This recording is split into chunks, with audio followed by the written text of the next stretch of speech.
Nah, kemudian yang selanjutnya adalah conducting classroom training.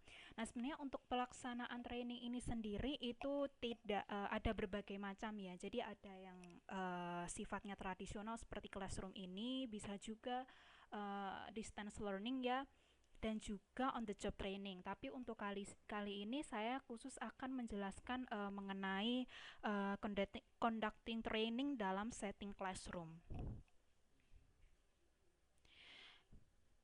Nah, hal pertama yang harus dilakukan dalam melakukan eh, training di dalam kelas itu adalah menentukan beberapa hal gitu. Jadi ada beberapa hal yang harus diputuskan oleh perusahaan, yaitu siapa yang akan melaksanakan training. Jadi perusahaan itu harus menentukan siapakah yang akan melakukan training. Maksudnya siapa yang melakukan itu adalah trainernya. Jadi apakah akan menggunakan trainer dari memang dari dalam perusahaan atau menggunakan dari jasa konsultan atau trainer dari luar, kemudian bisa juga menggunakan dari lembaga universitas gitu.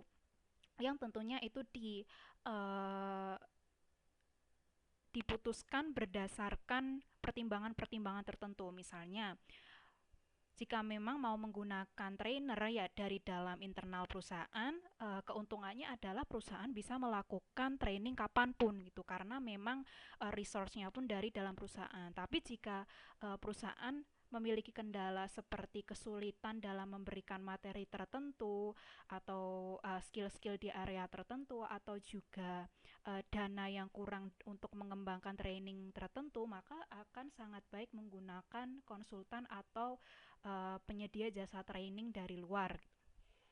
Atau mungkin jika perusahaan menginginkan trainer dari luar tapi dengan biaya yang lebih rendah, itu bisa menggunakan lembaga-lembaga universitas.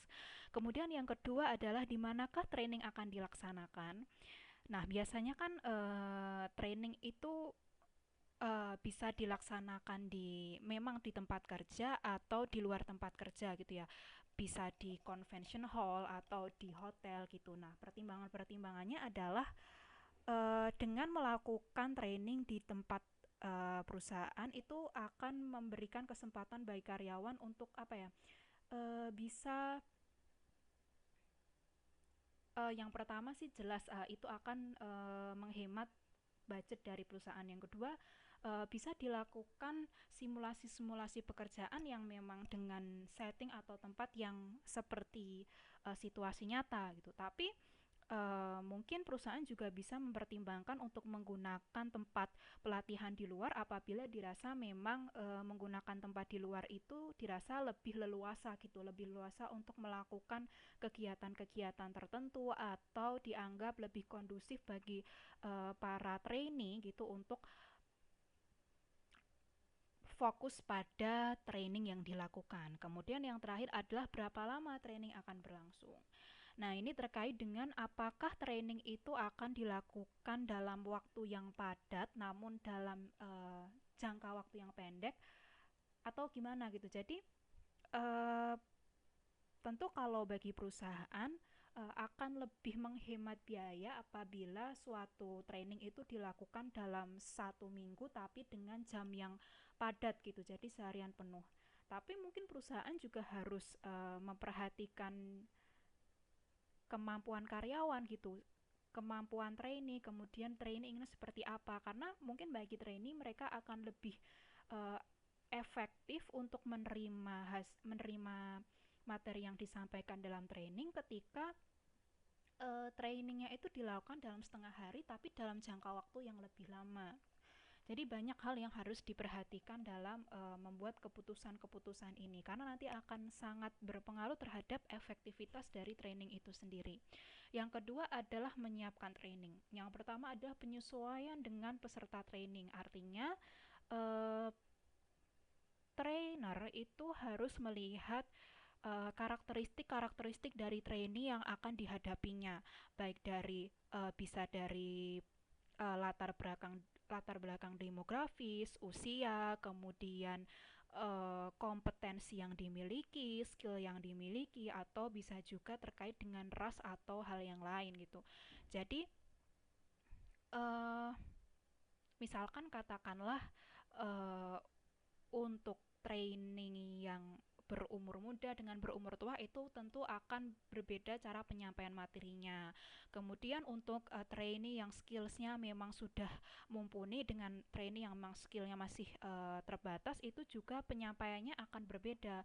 Mungkin untuk trainee yang skillnya sudah bagus, memiliki daya tangkap yang bagus, maka penyampaian materi bisa dilakukan dengan tempo yang cepat. Sedangkan kalau untuk trainee-trainee yang skillsnya um, memang masih terbatas, maka akan lebih baik apabila penyampaian materi dilakukan dengan tempo yang lebih lambat.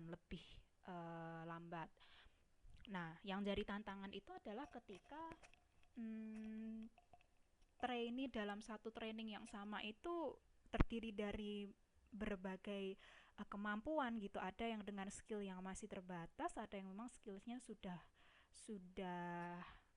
advance gitu ya.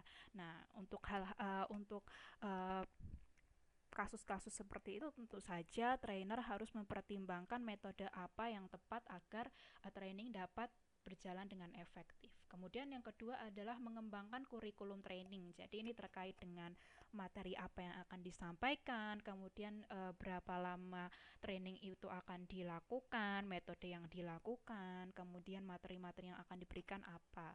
Nah, yang ketiga membuat handout. Jadi selain memberikan materi, sebaiknya trainer itu juga memberikan apa ya istilahnya materi yang bisa dibawa pulang oleh trainee agar mereka bisa mengulangi atau membaca kembali mengenai materi yang diberikan selama training. Kemudian yang ketiga memasuki sesi penyampaian training. Nah, dalam penyampaian training ini dibagi menjadi 3 sesi. Yang pertama adalah sesi perkenalan. Nah, sesi perkenalan ini ya seperti pada umumnya ya, memperkenalkan siapa trainernya. Kemudian yang juga penting adalah uh, menyampaikan mengenai prestasi-prestasi trainer, kemudian apa ya istilahnya kompetensi-kompetensi trainer gitu untuk meyakinkan para trainee bahwa trainer yang di hire itu memang trainer yang berkompeten gitu. Kemudian juga setelah pengenalan bisa juga disampaikan mengenai materi-materi apa yang akan disampaikan. Jadi outline-nya seperti apa. Kemudian tujuan dari training itu apa, akan dilakukan dalam jangka waktu berapa lama. Kemudian yang kedua adalah penggunaan ice breaking dan energizer. Nah, penggunaan ice breaking dan energizer ini harus mempertimbangkan beberapa hal. Yang pertama adalah goals-nya. Jadi tujuan penggunaan ice breaking atau energizer itu apa?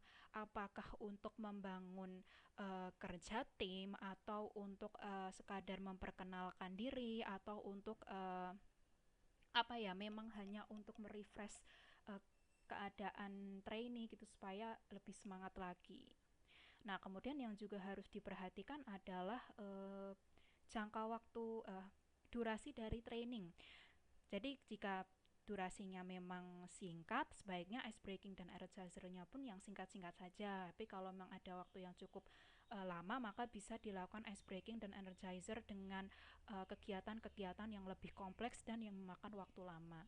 Kemudian yang terakhir juga yang harus diperhatikan adalah siapa sih trainingnya. Tentu saja kalau misalnya trainingnya itu tuh pekerja sosial gitu dengan polisi atau angkatan itu akan berbeda ice breakingnya karena karakteristik pekerjaannya tuh juga berbeda. Nah, yang terakhir adalah mempresentasikan materi. Nah, kemudian hal-hal lain yang juga dapat dilakukan dalam classroom training itu diantaranya juga menggunakan studi kasus untuk mengaplikasikan pengetahuan. Jadi biasanya trainee itu diberikan tugas dalam kelompok untuk menganalisis kasus tertentu, kemudian diminta untuk mempresentasikan hasil dari diskusi.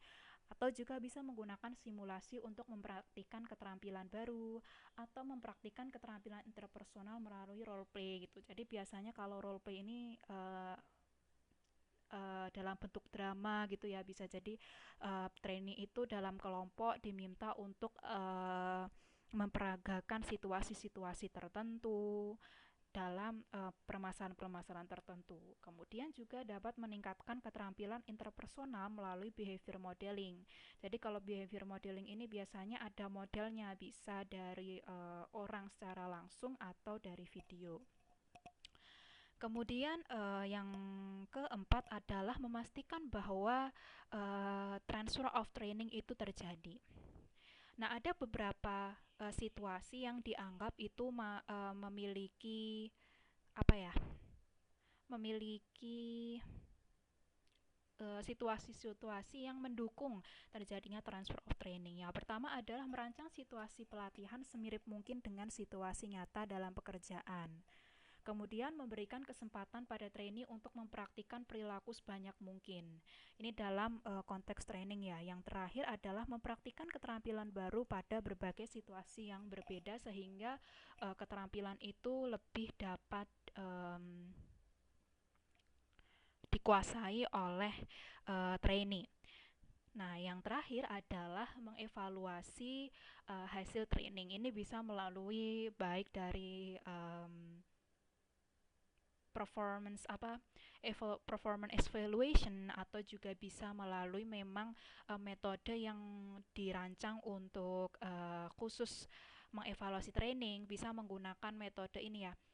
Kalau teman-teman pernah belajar mengenai rancangan eksperimen research, itu bisa menggunakan pretest dan posttest seperti itu.